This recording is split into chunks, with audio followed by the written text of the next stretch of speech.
A for aloo tikki, B for burger,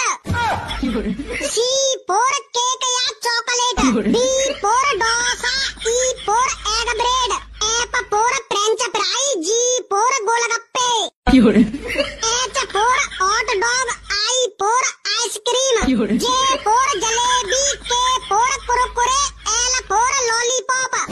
M for momos, N for noodles, O for onion pizza, P for pav bhaji, Q for quarter, R for रोटी नहीं खाऊंगी, S for sandwich, T for toffee, U for upma, V for बड़ा पाव, W for wine, X for executive, Y for यगर्ट, Z for Zomato जिंदाबाद। Hello hello hello madam जी।